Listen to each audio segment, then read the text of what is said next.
अस्सलाम वालेकुम, welcome to Siddhraj academy. जी स्टूडेंट्स, तो आज हम चलते हैं अपने नेक्स्ट टॉपिक की तरफ, यानी जो डाइजेस्टिव सिस्टम का सेकंड पार्ट है फेरिंग्स एंड एसोफेगस। ठीक है, सबसे पहले हम देखें फेरिंग्स क्या है। फेरिंग्स एक शॉर्ट ट्यूब लाइक पार्ट है जो कि ओरल कैविटी के पीछे है। ठीक है, यहाँ पर इस डायग्राम में आप देखें, ये फेरिंग्स, ठीक है, ये ओरल कैविटी के बाद ये बोलस आ रहा है फेरिंग्स के अंदर। ये एक छोटी सी ट्यूब है। ठीक है, ये एक छोटी सी ट्यूब है जिसमें डाइजेशन जो है वो ये पार्ट भी अपना रोल प्ले करता है डाइजेशन के अंदर। ये इसका बेसिकली काम क्या है, ये क्या है फेरिंग्स, ये कनेक्ट करता है एसोफेगस को। It connects oral cavity to oesophagus and also connect nose to wind pipe यानी ट्रेकिया। इस डायग्राम में आप देखें, ये है नेज़ल कैविटी और उसके बाद ये पार्ट है हमारा फेरिंग्स का। ये एक छोटी सी ट्यूब है, यहाँ से इसने क्या करना है, ये जा रहा है ओपनिंग ऑफ ट्रेकिया। ये जो ग्लोटिस है ये इसके साथ भी कनेक्ट है, it is connected to the oesophagus. और ये ओरल कैविटी, यानी ओरल कैविटी यहाँ से माउथ से लेके, ये हमारा माउथ वाला पोर्शन है, माउथ से लेके एसोफेगस तक जो सारा पार्ट कनेक्ट कर रहा है, दिस इज़ कॉल्ड फेरिंग्स। ठीक है, जैसे ही स्वेलोड हुई नेक्स्ट पार्ट के अंदर तो वो चलेगी एसोफेगस के अंदर। एसोफेगस क्या है, it is the long tube about 25 centimetre long. यहाँ पर आप मार्क करें कि ये एमसीक्यूज़ में आ सकता है आपको कि 25 सेंटीमीटर लॉन्ग जो है ये है एसोफेगस। ठीक है, एसोफेगस की अगर आपको डेफिनेशन आती है तो आप लिख सकते हैं, it connects the pharynx to stomach. अभी मैं आपको डायग्राम से दिखाती हूँ जहाँ से आपको क्लियरली पता चल जाएगा। ठीक है, फेरिंग्स जो है वो स्टमक के साथ किस तरह कनेक्टेड होता है। फेगस जो एपिग्लोटस के नीचे से स्टार्ट होकर कहाँ तक जा रही है, स्टमक तक। ठीक है, और ये है अबाउट 25 सेंटीमीटर लॉन्ग, इसकी लेंथ जो है वो 25 सेंटीमीटर है।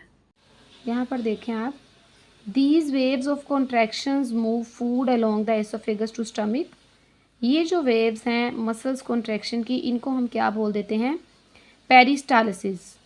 इन इस तरह की मूवमेंट को पेरिस्टालिसिस कहते हैं, जो कि एसोफेगस की वॉल्स के अंदर होती हैं। ठीक है, एसोफेगस की वॉल जो है वो मस्कुलर वॉल होती है, उसमें कॉन्ट्रैक्शन की वेव्स होती हैं बेसिकली, और वो फूड को आगे जो है वो पास करने में ये कॉन्ट्रैक्शन जो है हेल्प करती हैं और फूड जो है वो स्टमक में एंटर हो जाती है। अब यहाँ पर एक तो आपको एसोफेगस का शॉर्ट आ सकता है, व्हाट इज़ एसोफेगस। फिर आपको शॉर्ट क्वेश्चन आ सकता है कि what is the function of oesophagus. इसका ये है कि ये फेरिंग्स को स्टमक से कनेक्ट करती है। ठीक है, उसके बाद है डिफाइन पेरिस्टालिसिस। ठीक है, पेरिस्टालिसिस क्या है उसकी डेफिनेशन आपने करनी है विद डायग्राम। ठीक है, आप बना दें तो वो ज़्यादा बेहतर होगा, क्योंकि बायोलॉजी में डायग्राम्स बहुत अच्छा इंप्रेशन डालती हैं और इससे एक तो ये होता है कि आपका जो कॉन्सेप्ट है वो बहुत अच्छे से क्लियर हो जाता है। दूसरा ये कि जब आप डायग्राम्स के साथ लिखते हैं तो पढ़ने वाला जो है वो उस पर इंप्रेशन बहुत अच्छा पड़ता है कि बच्चे का जो है ईच एंड एवरी कॉन्सेप्ट बहुत अच्छे से क्लियर है। हम इस टॉपिक का थोड़ा सा ओवरव्यू ले लेते हैं। ठीक है, हाँ, हमने इस टॉपिक को अच्छे से पढ़ लिया है। अब इसके बारे में हमने क्या पढ़ा था, फेरिंग्स के बारे में। ये एक छोटी सी ट्यूब है जो कि क्या करती है, it connect oral cavity to oesophagus and connect nose to wind pipe, ये हमने देख लिया। उसके बाद केमिकल डाइजेशन जो है वो जो स्टार्ट हुई थी ओरल कैविटी के अंदर, वो यहाँ भी कंटिन्यू रहती है। ठीक है, फंक्शन क्या है फेरिंग्स का, ये फूड पार्टिकल्स को लंग्स में एंटर होने से रोकती है। कैसे कि वो जो ओपनिंग है ट्रेकिया की वो क्लोज हो जाती है जब एपिग्लोटस और जो ट्रेकिया है वो एक विंड पाइप एक दूसरे के अगेंस्ट मूव करते हैं। ठीक है, यहाँ तक हमने पढ़ा है। यहाँ पर हमारे 2 शॉर्ट क्वेश्चन है वो मैंने आपको मार्क करवा दिए। ठीक है, उसके बाद हमारा नेक्स्ट पेज पे जो है वो एसोफेगस के बारे में पढ़ा है। एक शॉर्ट क्वेश्चन हमारा ये है। ठीक है, एसोफेगस क्या है, ये एक लॉन्ग ट्यूब है जो कि 25 सेंटीमीटर लॉन्ग है और ये फेरिंग्स को स्टमक से कनेक्ट करती है और इसमें बोलस को पास करने के लिए वेव्स ऑफ कॉन्ट्रैक्शंस होती हैं, क्योंकि जो एसोफेगस की जो वॉल्स है ना मसल्स की बनी होती हैं बॉडी में, जैसे स्टमक की वॉल है वो भी मसल्स की बनी होती है। तो जहाँ पर मस्कुलर वॉल्स मौजूद होती हैं ना वहाँ पर कॉन्ट्रैक्शंस होती हैं। ठीक है, तो उसके बाद है कि पेरिस्टालिसिस, ये जो कॉन्ट्रैक्शन की वेव्स जो है, वेव्स ऑफ कॉन्ट्रैक्शन है, मस्कुलर कॉन्ट्रैक्शन, एसोफेगस के अंदर, यहाँ पर इसको बोला गया है पेरिस्टालसिस। ठीक है, यहाँ पर एसोफेगस और पेरिस्टालसिस इन दोनों के शॉर्ट क्वेश्चन आ सकते हैं। एक मैंने आपको एमसीक्यू मार्क करवाया कि एसोफेगस एक लॉन्ग ट्यूब है और उसकी लेंथ कितनी है 25 सेंटीमीटर। तो यहाँ तक जो है वो आपका आज का टॉपिक वाइंड अप हुआ। अगर आपका कोई क्वेश्चन है तो आप कमेंट सेक्शन में मुझसे पूछ सकते हैं। आज के लिए इतना ही, अल्लाह हाफिज़। यहाँ इस डायग्राम में आप देखें कि बोलस जो है ये वेव्स ऑफ कॉन्ट्रैक्शन किस तरह से हो रही हैं, और मस्कुलर कॉन्ट्रैक्शन जो है इनको नाम देते हैं हम यहाँ पर पेरिस्टालसिस का।